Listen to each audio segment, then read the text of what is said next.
Bom, gente, é isso. Vou chamar aqui o Eribaldo Maia pra gente já emendar, então, os assuntos que eu quero tratar, conversar com ele. Eribaldo, boa noite pra você. Seja bem-vindo à Noite Brasil. Obrigado por atender o convite. É isso. Boa noite. Boa noite, Thalita. Boa noite, todo mundo do Farol Brasil, todo mundo que está nos acompanhando. Sempre uma alegria estar por aqui.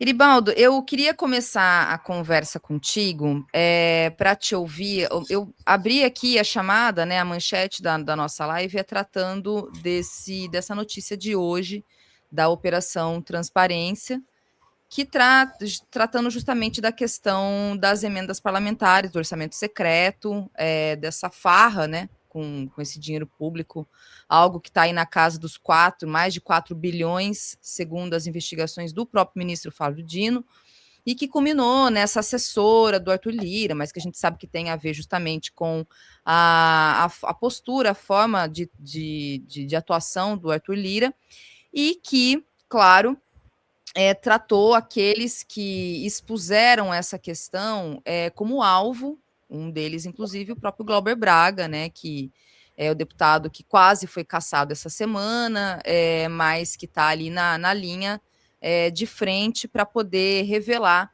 toda essa questão. Então, eu queria te ouvir sobre como é que você avalia, primeiro, essa questão do orçamento secreto, que sequestrou os recursos públicos e deu um poder assim gigantesco para os parlamentares que negam cargos de ministério, que enquadram e chantageiam o executivo de alguma forma.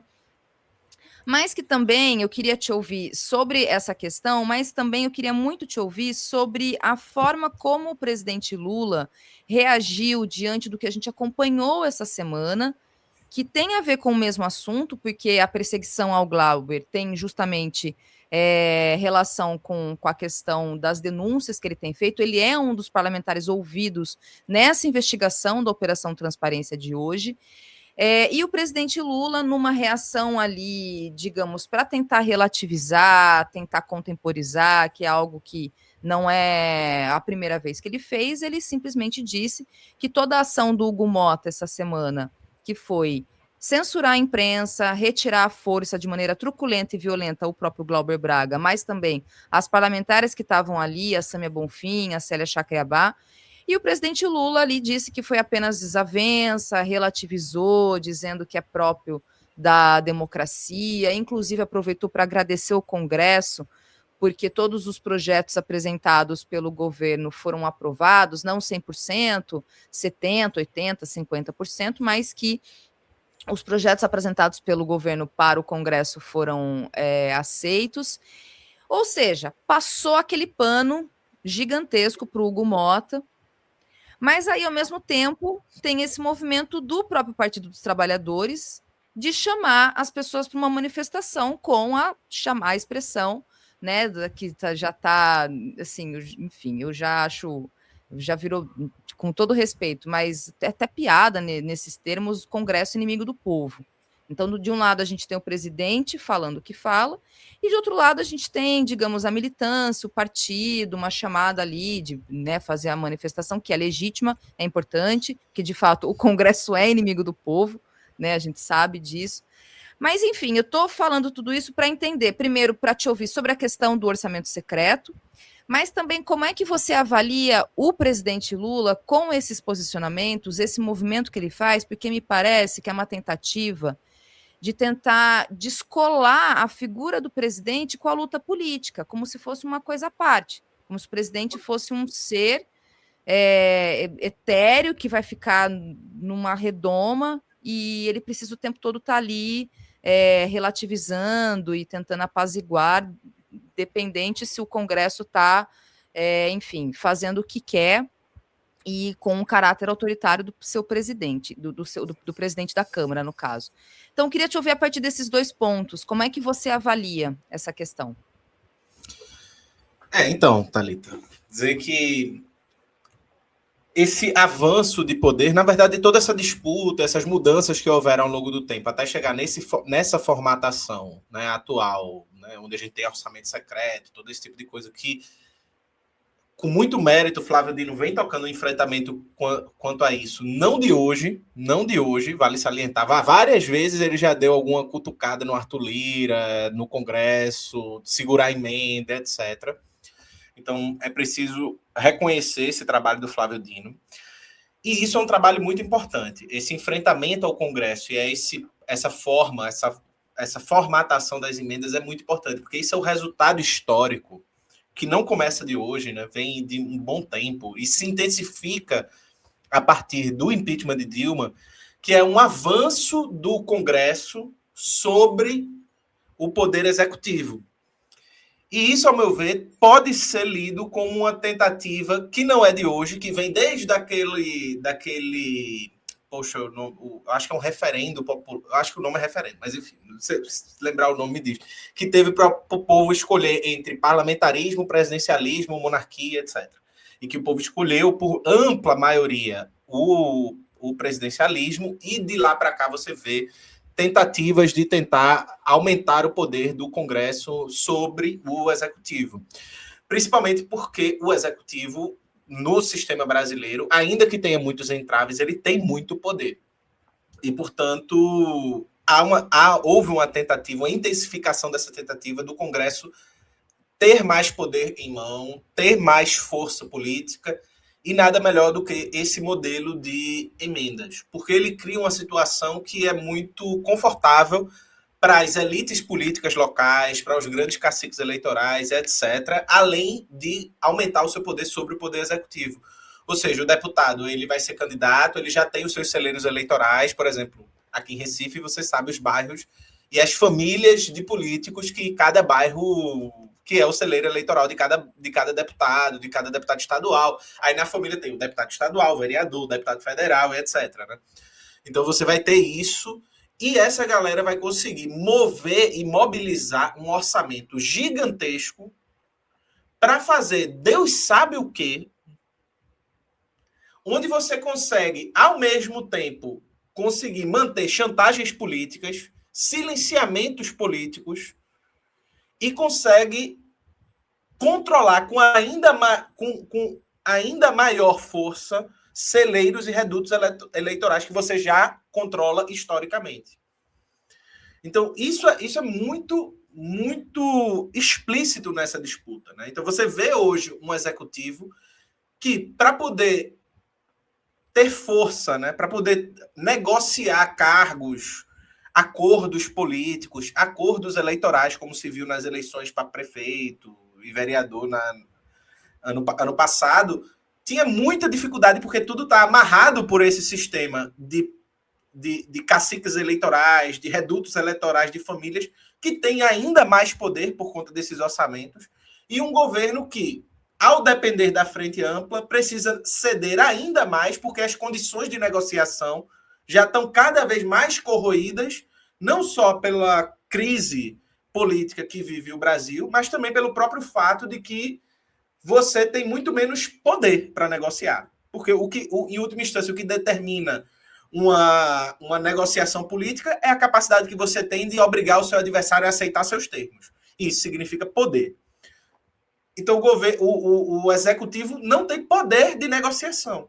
E com isso fica uma situação muito complicada, porque tudo está na mão do Congresso, e não só está na mão do Congresso e desses grupos políticos, mas também o próprio Congresso vai ter poder político de, por exemplo, você vê, por exemplo, o caso das universidades federais. As universidades federais estão indo de pires na mão para pedir emenda parlamentar. Isso porque o orçamento federal para a educação é a metade do que é o orçamento de 2014.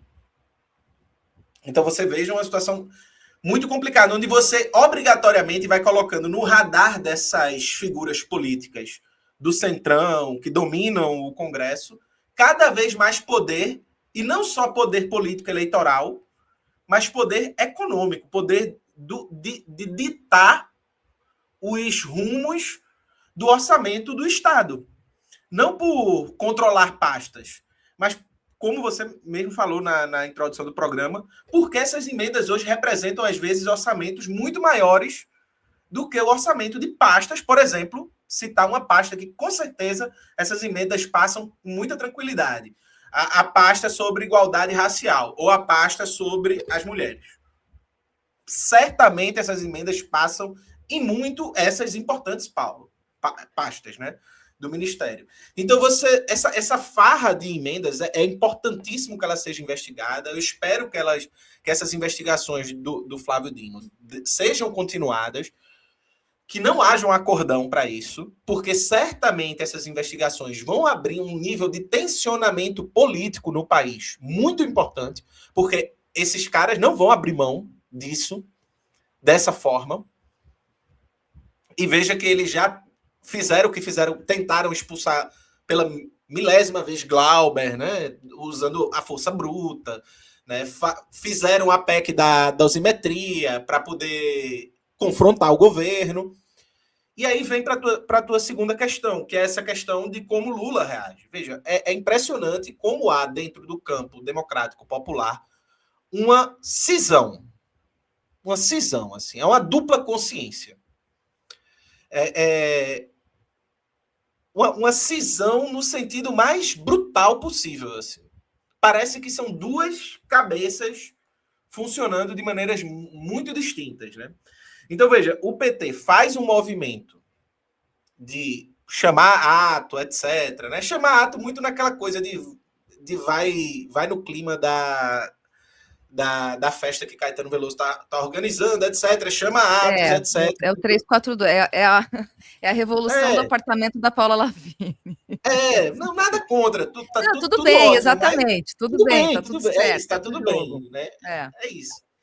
É isso. Eu digo que em Recife já tá tendo carnaval há mais tempo, né? Mas cada lugar precisa do seu estímulo para fazer o seu carnaval. E aí, por outro lado, Lula contemporiza, né? Eu acho que Lula sofre de um defeito que é ele quer ser mais democrático e republicano do que qualquer ser humano na face da Terra. E ele acha que isso é uma grande qualidade que uma hora a burguesia vai reconhecer. E não vai, nunca reconheceu. Ainda que Lula realmente seja um democrata e um republicano de respeito às instituições, mais do que como poucos políticos no Brasil não são. Mas essa lógica de você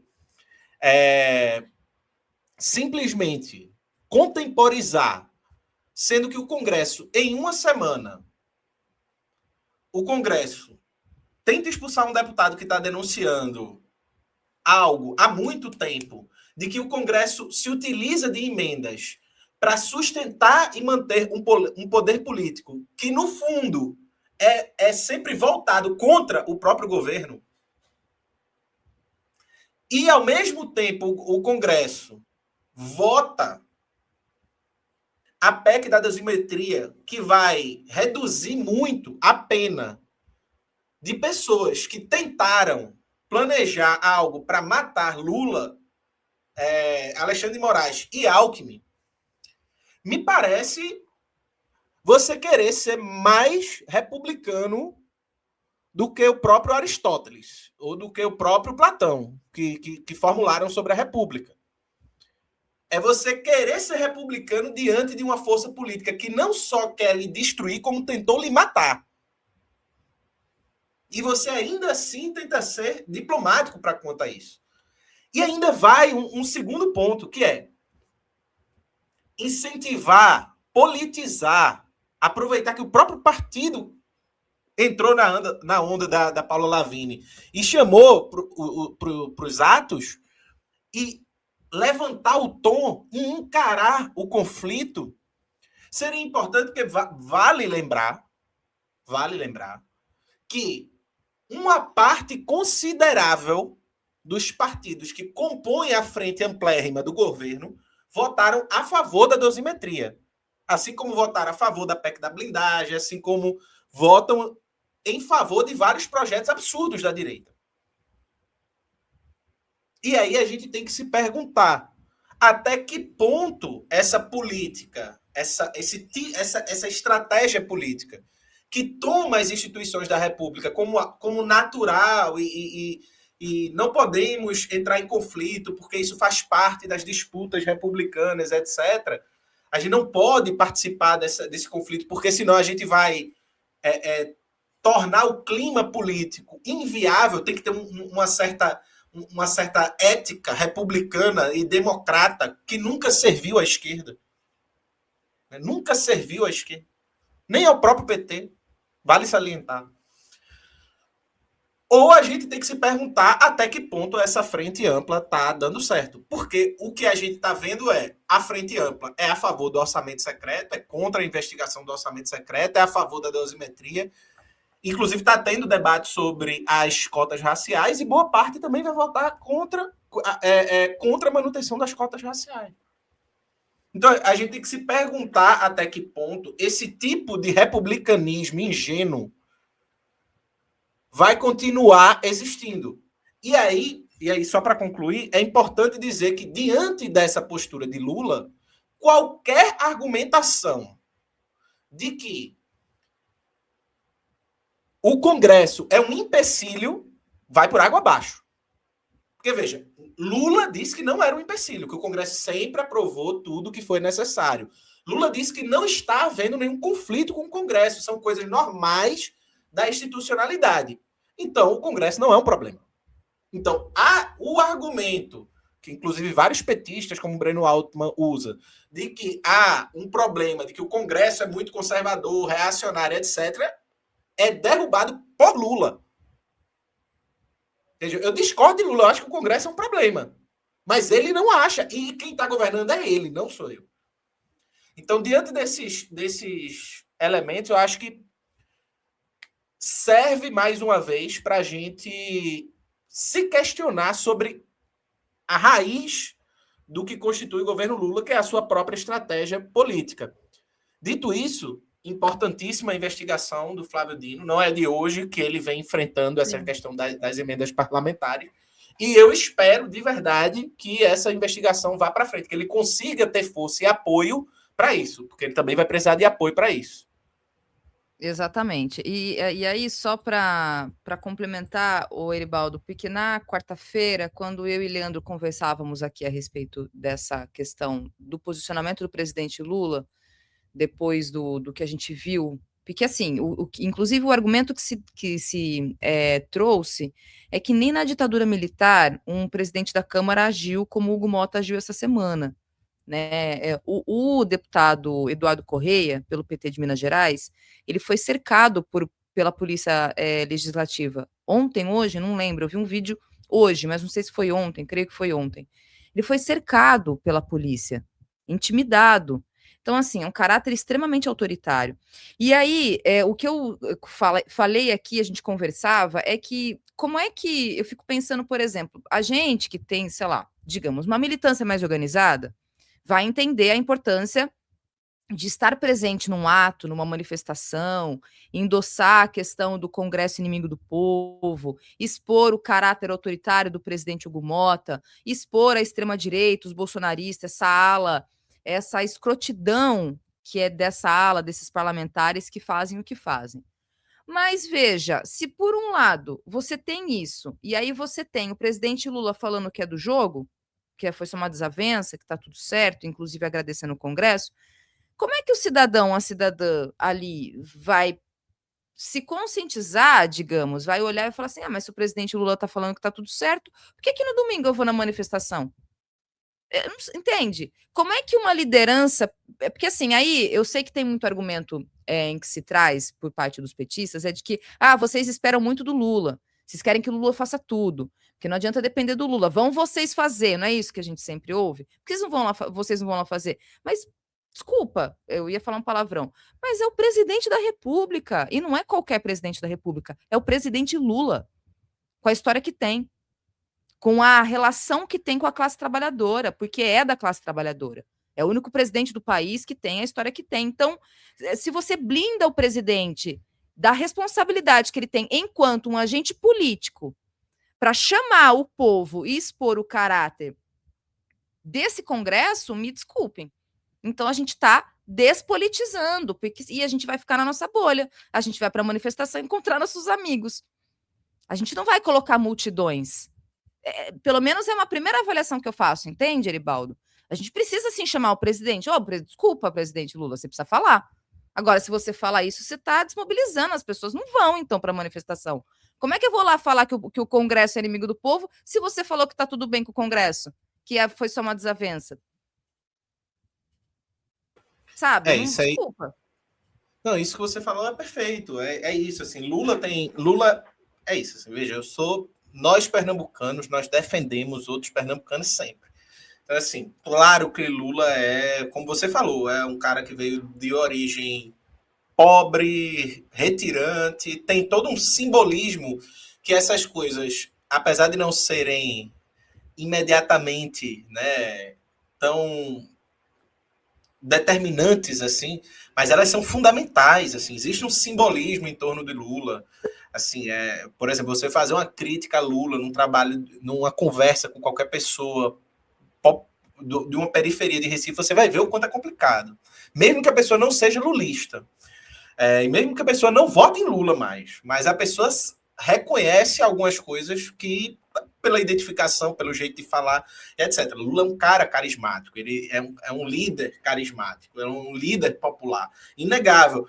E a gente cobra, né? Mais, não cobra, né? Enfim, porque eu não tenho mais a ilusão de que algo vai mudar com cobrança nenhuma. Mas eu acho que o que fica explícito é que Lula não quer e nunca quis pensar em nada além da sua própria estratégia política, que foi, desde 2002, a estratégia é essa. Né?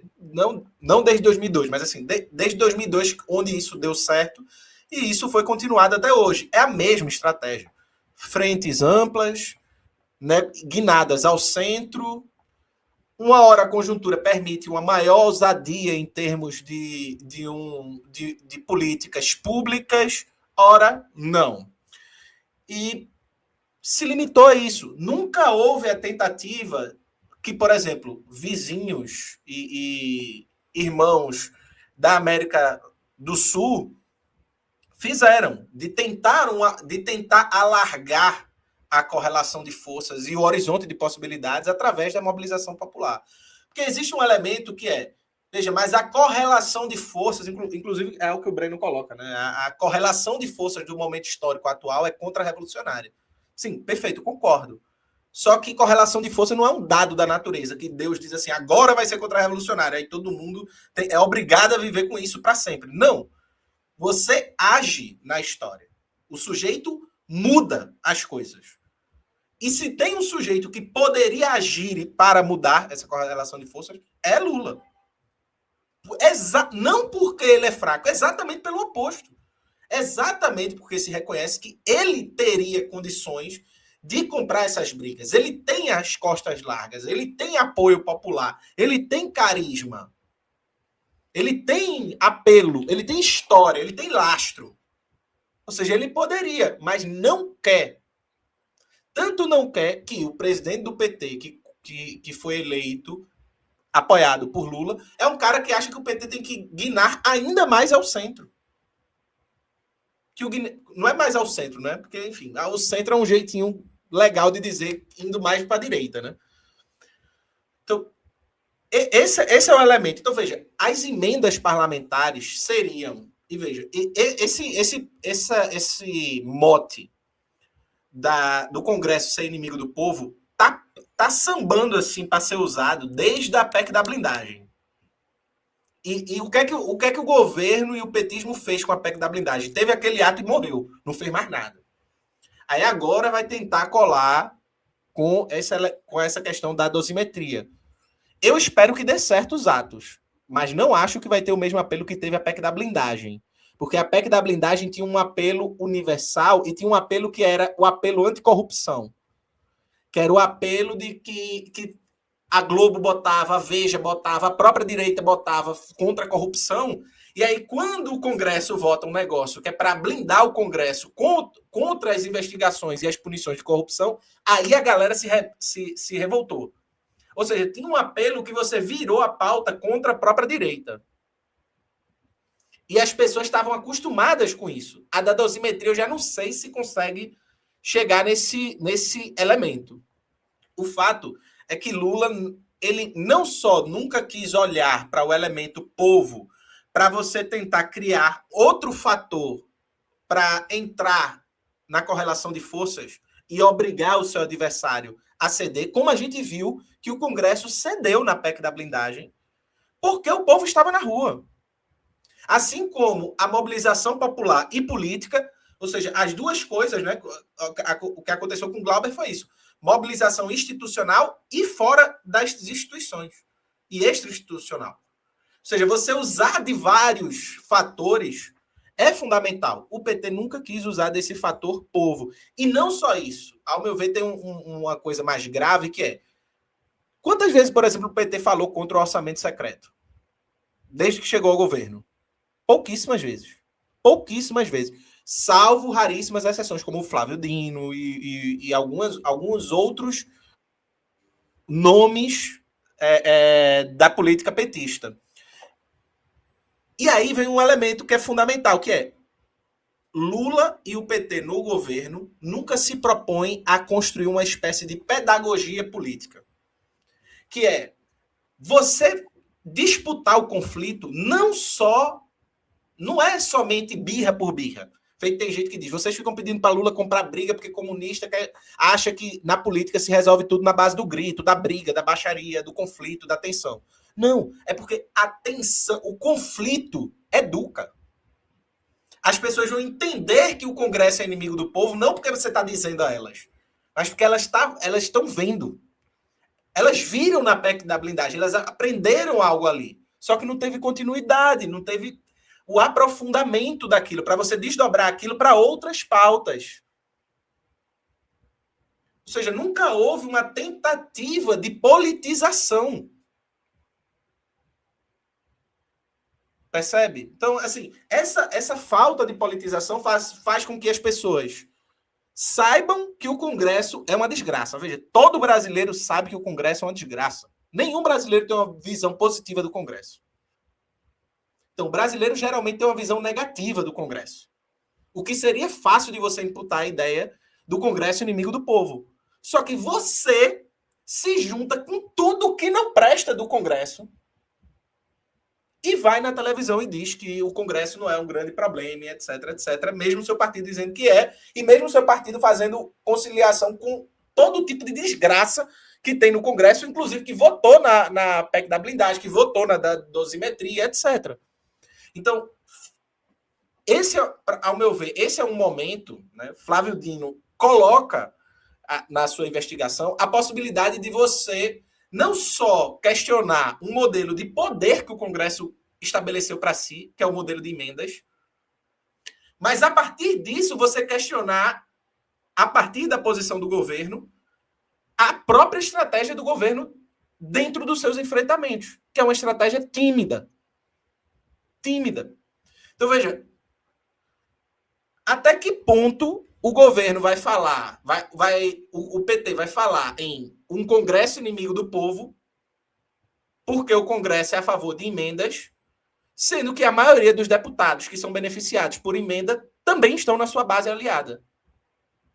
Também fazem parte da sua base. Porque a sua frente é amplérrima. Está todo mundo lá. Menos os Bolsonaro e um ou outro maluco da direita. Está todo mundo lá. E nenhum vota em você. E você continua mantendo tudo para os caras. Então, até que ponto esse tipo de estratégia ela é válida só porque eleitoralmente vence a extrema-direita? Acho que essa é uma questão que se coloca. Agora, claro, é fundamental a gente tentar criar, a partir dessa investigação do Flávio Dino, não só uma tentativa de moralização do Congresso e da política brasileira diante da farra que são essas emendas, mas como você quebrar uma perna de poder do Congresso que estavam nessas emendas. Isso é fundamental. Aliás, diga-se de passagem sobre a questão de comunista gostar de briga, né? Enfim, fazer os tensionamentos devidos, eu arrisco dizer, Eribaldo, e aqui quem está nos acompanhando, que o movimento do Glauber de sentar na cadeira da presidência e fazer o que fez mudou toda a correlação da própria cassação. Eu acho que se ele não tivesse feito esse movimento, e aí tudo o que aconteceu depois disso, que foi expor o caráter autoritário do Hugo Mota, a polícia legislativa que fez o que fez, a censura à imprensa, enfim, tudo aquilo que nós vimos, aquilo mudou completamente a correlação do Congresso em relação à votação da cassação do Glauber, na minha opinião. Eu acho que se ele tivesse ficado quieto, não tivesse feito nada, tentado ali da maneira, digamos, republicana, tentar garantir votos para ele não ser cassado, ele teria sido derrotado. Então, eu acho realmente que o tensionamento que o Glauber causou, expondo o caráter autoritário do Hugo Mota e toda a questão que a gente viu essa semana, deu o resultado importante para a manutenção do cargo do Glauber na Câmara Federal. Eu arrisco dizer que é preciso sim fazer tensionamento. Tem momentos que a gente tem que gritar e tem que sentar na cadeira e falar o que tem que falar e dizer, só vou sair daqui se me tirar na base da violência para mostrar exatamente quem vocês são. Então, é importante. Não adianta achar que tudo vai ser com simpatia e com um aperto de mão e na base de um republicanismo diante de um Congresso que a gente sabe que é, né? Bom, Iribaldo, eu queria te ouvir sobre uma outra questão também, mas primeiro eu queria só ler essa notícia, que é o que está acontecendo lá em São Paulo. Ainda passou o ciclone, né, uma chuva na quarta-feira, se eu não me engano, e essa notícia aí ela é de agora à tarde, de ainda ter a grande parte da população paulistana que está sem energia, segundo a Enel, que é a empresa privada que toma conta da energia da cidade de São Paulo, já entregou, né? Entregou dizendo que, olha, não tem previsão de volta da energia, e aí outros serviços todos, né? A própria questão de água também, serviços de trânsito, enfim, o caos que aconteceu generalizado e que tem aí paulatinamente resolvido em partes, mas ainda há muitas pessoas sem energia elétrica e sem saber. Inclusive, eu vi mais cedo que já tem muita gente falando de investir em gerador, então é uma coisa bizarra, né? Enfim, investir em gerador, porque agora São Paulo pode passar realmente a ter essas questões de maneira mais constante, mas dentro do campo político há um movimento do próprio governador Tarcísio de Freitas de pedir uma espécie de intervenção federal e avaliar a gestão dessa empresa, fazer com que com que o contrato com ela venha a ser revogado através, claro, primeiramente com sanções, através de multas, que são coisas que certamente devem estar previstas nos contratos, mas o que se tem colocado é isso, tá? Então, assim, estou trazendo esse exemplo de São Paulo, porque é algo que está acontecendo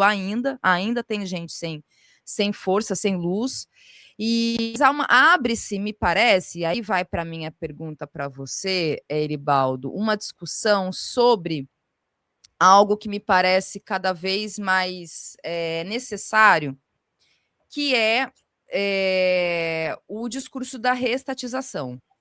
Que quando você fala em privatização, assim, parece-me que tem uma sensação de que quando uma empresa pública ela é privatizada, parece que é algo irreversível, né? Privatizou e é isso, é o fim de tudo, acabou, a gente perdeu, fomos derrotados. Então, São Paulo que privatizou, a cidade de São Paulo privatizou a sua energia, e aí o Sabesp que privatizou o seu saneamento básico. Estou falando de São Paulo, mas a gente sabe que isso é exemplo, acho que Recife também e Pernambuco também passa por esses processos de privatização constantes. Mas aí minha pergunta, estou trazendo tudo isso para te perguntar o seguinte: você não acha que a reestatização venha a ser a tônica do discurso e de uma apresentação de um projeto de país para a esquerda, e a gente fazer justamente essa defesa e essa frente de que, diante do que a gente está vendo, a gente tem que defender que, pelo menos, né, os serviços básicos, as questões fundamentais, elas precisam voltar para que o Estado possa gerir 100%? Tecnicamente, sim. Essa deveria, inclusive, isso é a tendência, inclusive em países saxões, que têm uma ampla tradição liberal, você está vendo uma reestatização de serviços básicos, né? Tipo água, luz, transporte, etc. Né? Então você vê isso em vários países do mundo. A Inglaterra, por exemplo, passou por recentemente, restatizou, acho que o serviço de esgoto e de distribuição de água. E isso está acontecendo em outros países de tradição liberal. Porque ter empresas estatais não tem nada de antagônico com o liberalismo. Então, assim, claro, o liberalismo tem uma tendência privatizante, mas é possível você ter reestatizações dentro desse sistema. Ou seja, é possível a gente fazer. Não precisa de uma revolução socialista para reestatizar empresas. Ou seja, é possível. Basta ter. É isso, assim, um pinguinho de coragem, de vontade de comprar uma briga, porque no Brasil um negócio desse vai ser uma briga enorme. E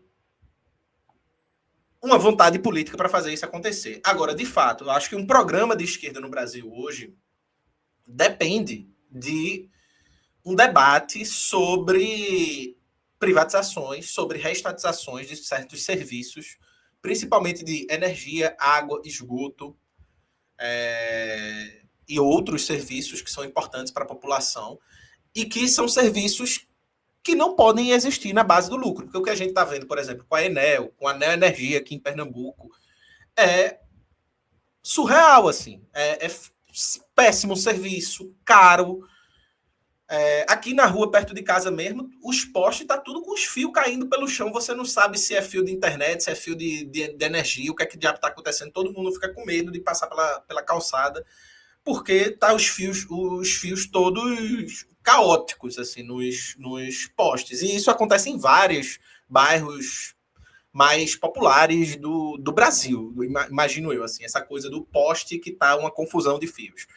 Fora isso, muito caro, falta de energias constantes. Quando eu morei em São Paulo também sofreu com falta de energia e agora parece que piorou, tá tendo mais e mais faltas de energia lá em São Paulo, o que é lamentável. Assim, eu vi o Galo falando que na casa dele ele está perdendo o alimento porque a geladeira está sem energia há muitos dias, né? Já há alguns dias. Então, os alimentos perecíveis não tem como você fazer nada se você não tem energia para guardar os alimentos.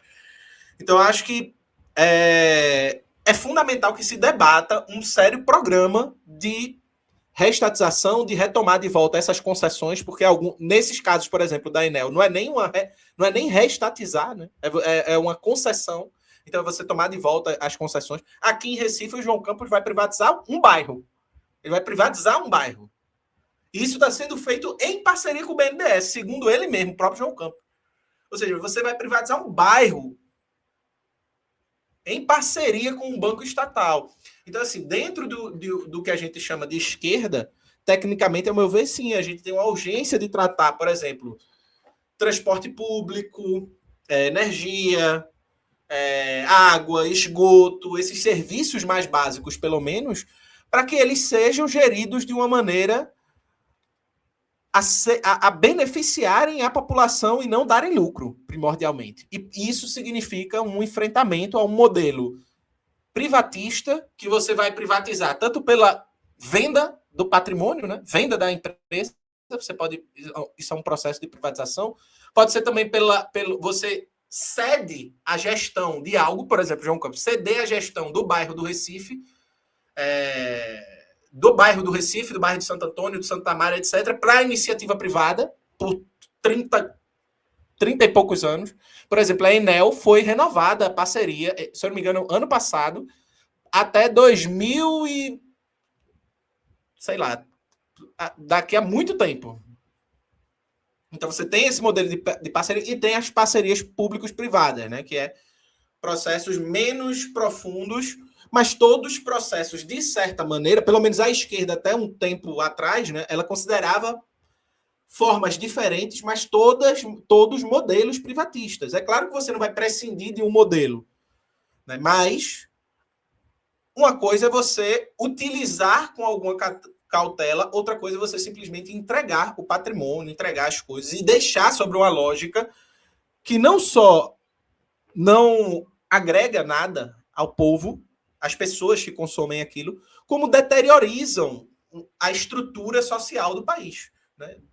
A estrutura de energia do país está sendo deteriorada e quem vai ficar com prejuízo, como fica Né? Vez ou outra aparece na conta de energia essas taxas que você paga por mês e que vai ficar pagando por 24 meses. Quando vê, porque uma estrutura que tinha que ser coberto o custo daquela estrutura, você é que vai pagar. Então a gente precisa retomar esses debates que nos anos 90 existiam dentro da esquerda, que é esses debates sobre modelo de privatização, uma crítica muito consequente ao modelo de privatização, apontando os limites, os problemas, as debilidades, principalmente no que tange a vida das pessoas. Em São Paulo, como o Euclides falou aqui no chat, vários alunos dele sem energia há dias. O Galo falou na internet, sem energia há dias, perdendo comida, assim. Conheço pessoas lá que passaram mais de 24 horas sem energia, gente que certamente está passando mais tempo sem energia. E pagando uma conta muito cara. Assim, a luz em São Paulo é muito caro. É muito caro. Então, ou a esquerda começa a tocar, a enfrentar os problemas que ela tem, né, e que as pessoas têm, né? Não é que ela tem, mas que as pessoas têm, e que ela vai traduzir esses problemas numa linguagem política, ou ela começa a fazer isso, ou a gente precisa rever o conceito de esquerda que a gente tem. Exatamente. E eu tenho, inclusive, o que me parece é que se você vai para esse enfrentamento, apresenta esse debate, né, num primeiro momento, esse debate, mas, de fato, essa defesa, me parece que a população, em geral, ela vai chegar junto, ela vai entender, porque ela é a primeira atingida. Ela vai realmente ter essa compreensão que, olha, vamos devolver para o Estado, então, porque do jeito que está, pelo menos que foi apresentado, não está acontecendo, não está dando certo, né? E fazer esse enfrentamento mesmo, assim. Então, eu realmente acho que, em termos de apoio maciço da classe trabalhadora, daqueles e daquelas que são diretamente atingidos pelos processos de privatização, a gente vai ter apoio, mas aí volta um pouco para o assunto anterior, de alguma forma, né? É preciso ter vontade e vontade de fazer luta política, de fazer essa disputa, né, no âmbito da arena política. Né? Uma esquerda, de fato, que combata, que faça o combate às privatizações, mas que tenha isso como um projeto de país, né, Eribaldo? É isso que eu fico pensando, porque eu realmente acho que maciçamente é um discurso que vai ter apoio desses processos de reestatização. Eu acho que tem um problema, assim. Hoje a esquerda tem um problema, assim, no geral. Porque, assim, as pessoas nas periferias, elas têm muita desconfiança do político e da política. Com razão. A política e o político não mudaram a vida dela, significativamente, assim. Assim, Lula consegue ter um capital eleitoral muito forte porque mudou alguma coisa na vida das pessoas. Ainda que não tenha sido profundamente. Ele não reformou ao ponto de produzir um impacto tão grande na vida das pessoas. Mas, assim, as pessoas no Nordeste vão lembrar que, sei lá, lá no Iburu, o exemplo que eu sempre dou é esse. Assim, as casas começaram a ter cerâmica nos muros, cerâmica dentro da casa. A casa Recife é muito úmido, então às vezes tem que ter cerâmica dentro da casa e as pessoas conseguiram acesso a crédito, subsidiado pela Caixa, etc. E essa mudancinha impacta muito a vida de uma pessoa que sempre teve uma casa muito precária e agora tem uma casa que não vai mofar mais. Não vai ficar o filho tendo problema de alergia, de asma, de não sei o quê. Então, isso fortalece o capital político de Lula. Ou seja, o que faz com que as pessoas apoiem ou não a pauta não é a justeza da pauta, nem muito menos se aquilo afeta diretamente a vida dela ou não, ainda que isso sejam coisas importantes a se levar em conta. Mas é se as pessoas são capazes de acreditar que quem está levantando aquela pauta, de fato, pode fazer daquilo realidade. E aí é um grande problema, porque de muito tempo para cá, veja, a esquerda, analfabetismo no Brasil continua existindo. Passou-se todo esse tempo, continua existindo analfabetismo, continua existindo esgoto a céu aberto, continua existindo... O colégio público continua horrível, a universidade continua para muito poucos. Ou seja, os problemas estruturais do país, os empregos são sempre de péssima qualidade, porque não tem um investimento massivo num desenvolvimento produtivo do país, né? De uma complexificação produtiva do país. Ou seja, os problemas estruturais do Brasil, desde quando eu nasci, em 89, até hoje, são os mesmos. fome ainda é uma realidade, apesar de ter saído do mapa da fome, ainda há fome, ainda há muita insegurança alimentar, ainda muita gente sem emprego, né, só ocupado, e assim por diante. Ou seja, os problemas estruturais do país continuam. E aí essa força política vai chegar para as pessoas e dizer, ó, vamos comigo que agora vai dar certo. Depois de 20 anos. Então a gente tem. E por outro lado, a esquerda radical ainda não tem a capilaridade popular. O que significa capilaridade popular? Ter atuado na vida das pessoas, de modo a pessoa acreditar que a tua influência política é capaz de transformar a vida dela. Ainda não tem isso a esquerda radical. A gente está órfão de uma força política, de uma figura política capaz de criar essa cola, essa junta entre as pautas e os problemas das pessoas. Então, por exemplo, qual é a grande sacada dos bolcheviques? Veja, paz, pão e terra não é um lema revolucionário. Pedir paz, pedir pão e pedir terra não tem nada de revolucionário. Ele se transformou em revolucionário num contexto onde os bolcheviques, atuando e fazendo diferença na vida das pessoas, fez com que as pessoas acreditassem nas propostas dele. Que podia ser a revolução e podia ser. Podia nem ser uma revolução. Mas as pessoas vão com aquela força que encarna um sentimento de que eles podem mudar e por isso eu vou com eles. Porque é isso, as pessoas se mobilizam com a certeza que vai mudar a vida. E não com utopias. Isso é o elementar do que Marx coloca lá na ideologia alemã, quando ele fala o primeiro pressuposto do fazer da história de qualquer ser humano é que ele precisa comer e se manter vivo. Então, eu acho que o que falta, o PT foi essa força por muito tempo. Por muito tempo o PT foi essa força. Isso é inegável. Eu lembro até hoje, Thalita, como foi 2002. 2002 era uma época de esperança. Eu tinha 13 anos, mas eu tinha certeza que o país ia mudar. Eu nem sabia para onde ia mudar, mas ia mudar. E era Lula. E era essa a explicação. Essa era a explicação de casa. Minha mãe era uma pessoa extremamente despolitizada, mas Lula ia mudar. Ele encarnou durante muito tempo esse sentimento de aqui estão os seus problemas, eu falo para os seus problemas, as pessoas reconhecem os seus problemas quando ele fala, e eu vou lhe dar a solução, eu vou mudar. O problema é que entrou e não resolveu não resolveu profundamente esses problemas. E aí a gente está nesse espaço vago, onde não tem uma esquerda capaz de encarnar esses dois lugares, de quem enuncia um problema e as pessoas reconhecerem seus problemas anunciados por essa esquerda e, ao mesmo tempo, encarnar a esperança de que esses problemas vão acabar. As pessoas terem essa confiança de comprar essa aposta.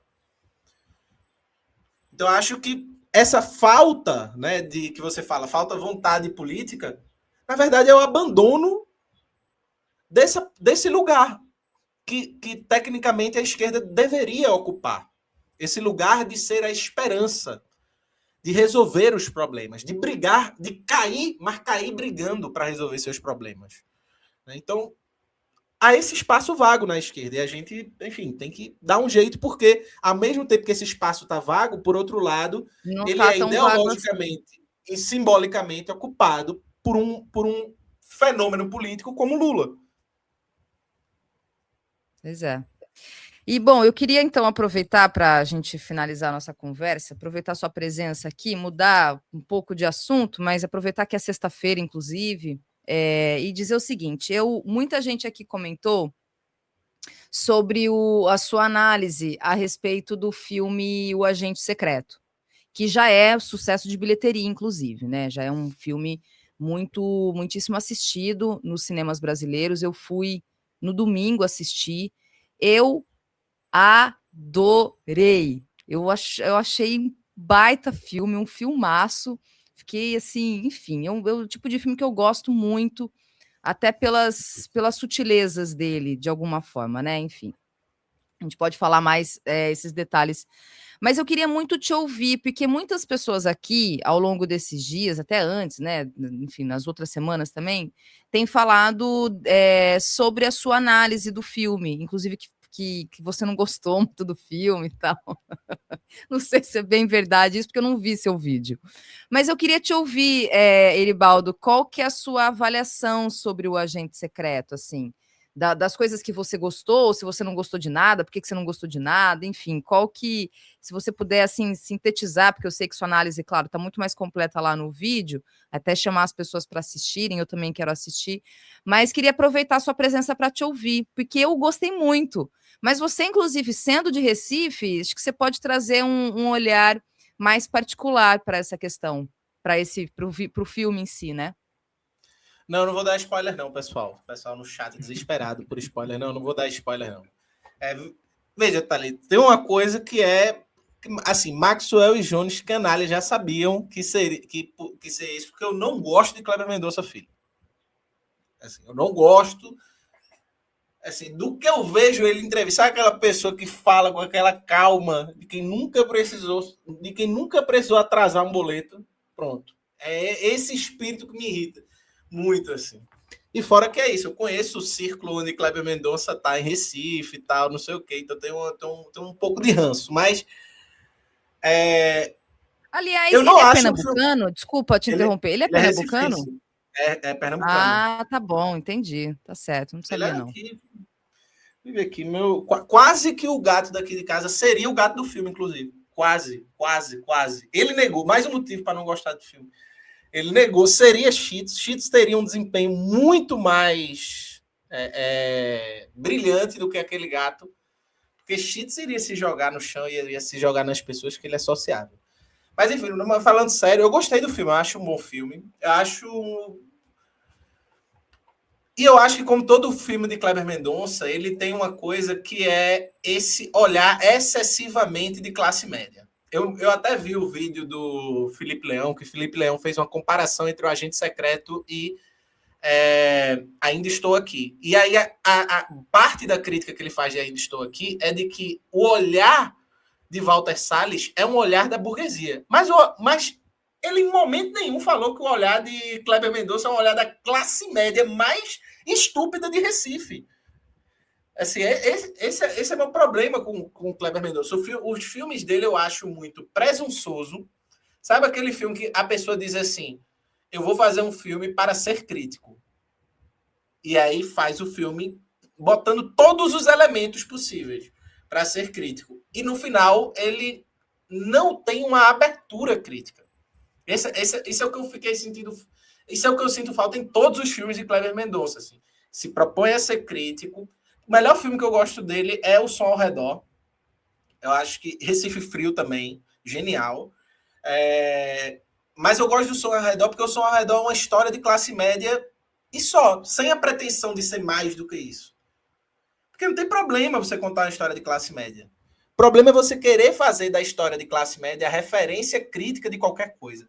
E aí vem onde eu acho que as pessoas no Sudeste terminaram superestimando alguns elementos do filme, que veja, o Agente Secreto desloca o olhar sobre a crítica da ditadura para Recife. Beleza, mas para vocês é uma novidade. Para a gente não. A gente sempre fez filme sobre aqui. Assim, Kleber Mendonça não é o primeiro cineasta de Recife que faz filme sobre Recife. Então, assim, a gente já está acostumado a contar e ouvir as nossas histórias, inclusive as críticas, a partir desse olhar que a gente tem sobre a gente mesmo.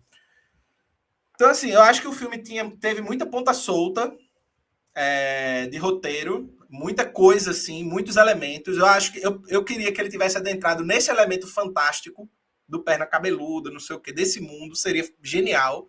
Porque aí é o elemento onde Recife, onde seria mostrar um espaço que brincaria com a geografia, que é algo que ele já fez, e e que eu acho que ele faz bem esse elemento de brincar com a geografia, né? Porque Recife é uma cidade mal assombrada, né? Existe essa coisa aqui. Então, esse lugar seria muito interessante, mas ele não sustenta, assim. Agora, dito isso, é um filme muito bom, é um bom filme. Eu acho que as pessoas têm que assistir, vão gostar. É um bom filme. Eu só acho como toda recepção de filme de Kleber Mendonça é muito superestimado, principalmente em Recife. Assim. Porque o recifense, o pernambucano, se eu fizer um desenho, eu tremo e eu fui reprovado em arte na infância. Então, assim, se eu fizer um desenho e expor, o pernambucano vai aplaudir porque é o artista pernambucano. Então, assim, aqui tudo fica grandioso. Então, o negócio já é um bom filme. Aí aqui a coisa fica fora do comum. O meu ponto é só esse. São esses 3 pontos, assim. Kleber Mendonça tem um olhar de uma classe média que, como classe média, sabe aquela classe média que está decadente? Sabe? É a classe média decadente do Brasil que, por conta desses processos de precarização, tá decaindo e só sobra uma coisa. Mas deixa eu só te perguntar sobre esse ponto. Você acha que ele cai numa espécie de um olhar um fetiche em torno de alguns aspectos populares, assim? Em termos de. Eu tô pensando pela própria estética do filme, assim. Você acha que cai, sabe esse olhar do intelectual classe média, que olha com fetiche para o popular, para a coisa da política, da classe trabalhadora, das relações?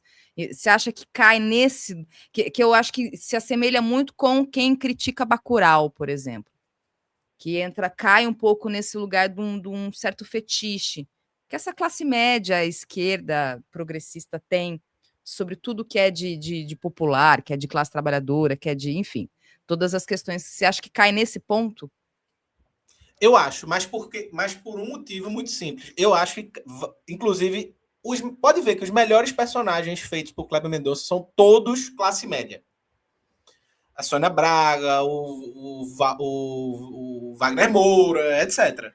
São sempre de classe média ou com um espírito de classe média. Qual é o meu problema? O problema, veja, tem vários diretores. Geralmente, diretores de cinema têm uma origem de classe média para cima. Então, assim, geralmente está aí. Mas o problema não é você fazer a caracterização e colocar o pobre no filme e falar sobre temáticas dele. É quando você quer que seu olhar seja universal. Eu acho que esse é o problema de Kleber Mendonça. Ele torna o olhar dele universal. Ele nunca, em nenhum momento, duvida do olhar dele, da história que ele conta.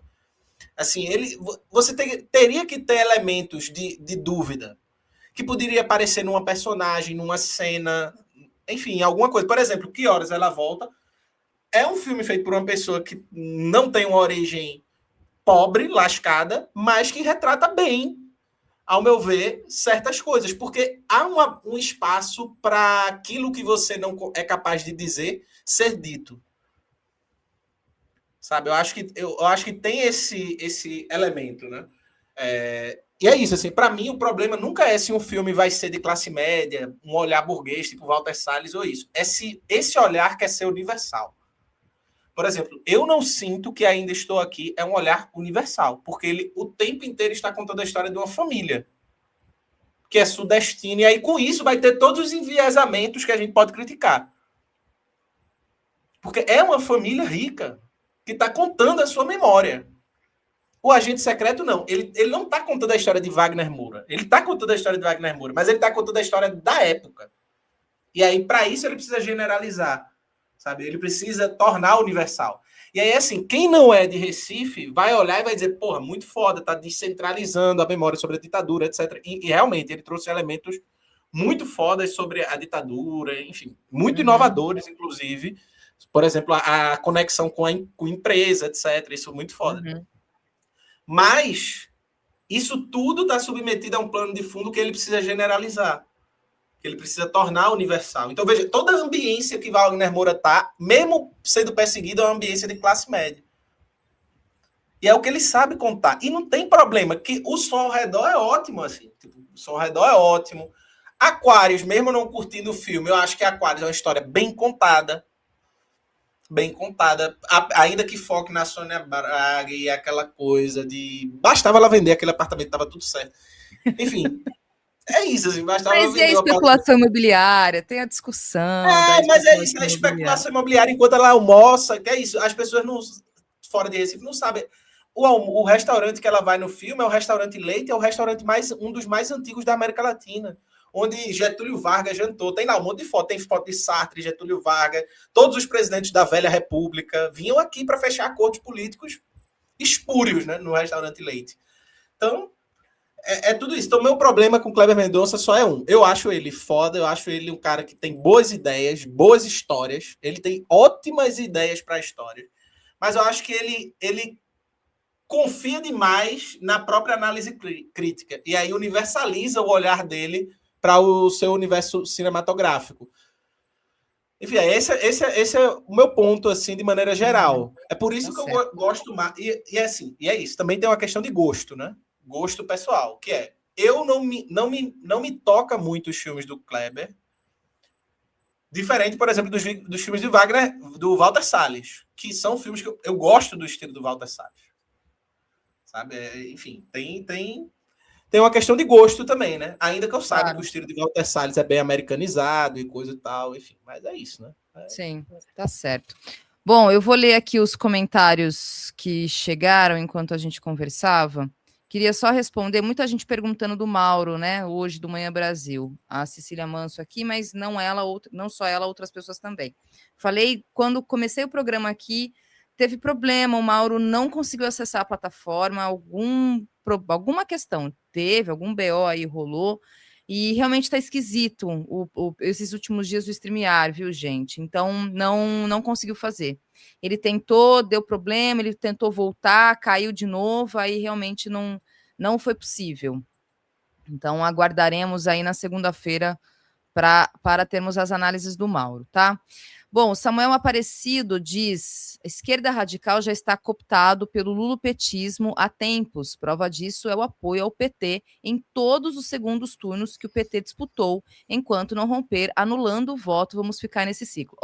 A gente está sem tempo, mas se você puder, assim, muito rapidamente falar, Iribaldo, muita gente vem aqui, porque eu e o Leandro, a gente tem um posicionamento bastante contundente em relação a essa questão, que no segundo turno a gente não faz o menor rodeio em dizer que votaremos sim no presidente Lula, Lula e o Tarcísio de Freitas, Lula e o Ronaldo Caiado, Lula e o Leite, Lula e o Zema. Eu não tenho a menor dúvida. Fosse hoje, fosse amanhã, fosse ano que vem. Eu não tenho a menor dúvida, votaria no Lula. Mas tem muita gente que defende aqui que é preciso que faz a defesa de que não vota, não vai votar nunca mais no PT, não vota nunca mais no Lula, que vai fazer o voto nulo.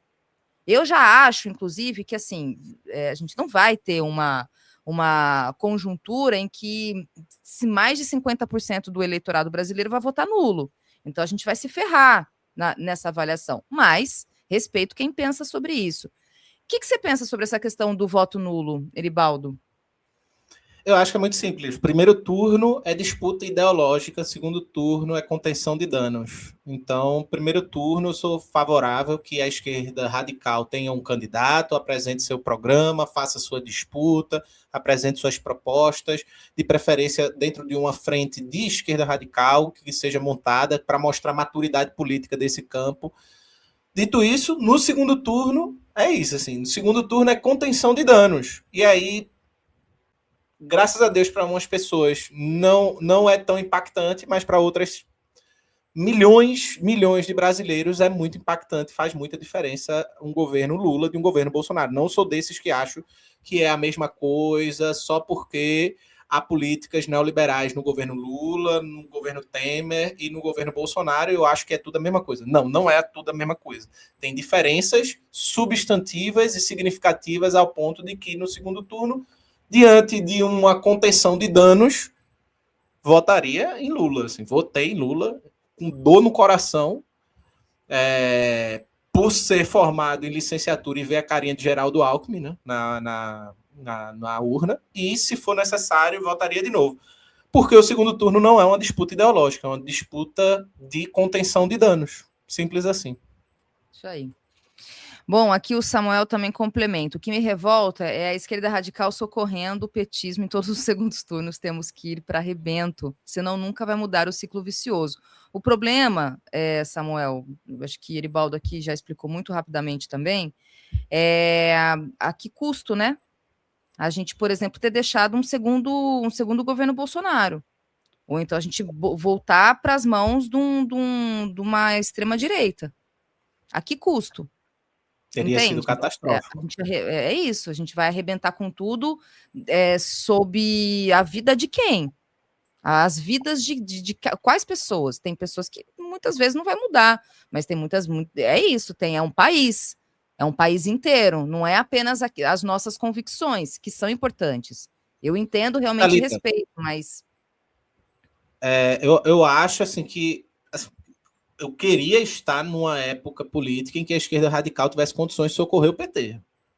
Mas, infelizmente, eu acho que não é nosso momento ainda, não é o nosso caso, nós não socorremos. Ainda que seja importante que se vote no segundo turno. Quando foi preciso, a maioria das organizações da esquerda radical votaram em Lula no segundo turno. Mas não porque eu acho que é um socorro, né? A gente é muito pequenininho ainda. Exato, isso aí. Aqui também o André Silva falando, sou da Zona Sul de São Paulo, fiquei 2 dias sem luz. Gente, é tenebroso, tá? São Paulo. Eu sempre brinco aqui que quando o fim do mundo chegar no Brasil, vai começar por São Paulo, porque impressionante. Rio Grande do Sul e São Paulo, em termos de clima, né? Bom, o que mais? Aqui também o André Oliveira, é como se a Enel tivesse um relacionamento abusivo com a população de São Paulo. E também aqui o M. Silva dizendo, eu separei para responder o seguinte, ele falando, a classe média aqui de Recife é cafona pra caralho. A classe média de todo o Brasil, viu, camarada? Classe média é cafona em todo lugar. No Rio de Janeiro a classe média é cafona, em São Paulo no Rio Grande do Sul, no Paraná, em todo lugar a classe média é cafona. É uma cafonice horrorosa, assim. Então Mas não é porque acho que é tem a só... classe média padrão, que é aquela classe média padrão, né, playboyzada, e tem a classe média que Kleber Mendonça faz parte, que é a classe média intelectualizada artística, que faz parte do que a gente chama aqui de a cena cultural. O que é a cena cultural? É todo mundo que faz cultura no Estado. Pronto, aí... Entendi. Aí cada lugar tem as suas classes médias, né? As suas particularidades. Tá bom, Iribaldo. Olha, te agradeço. Obrigada por vir aqui conversar conosco. Bom, você sabe que aqui a gente está sempre de portas abertas, evidentemente, né? E aguardamos você para uma próxima. Mais uma vez, obrigada aí por atender meu convite e nos iluminar aí com as suas ideias e me ajudar aqui, porque hoje eu tô só eu e vocês. Então o Leandro não veio. E é isso. Obrigada. Valeu, Thalita. Valeu, pessoal. E vão assistir o Agente Secreto, que é cinema nacional, tem que dar valor.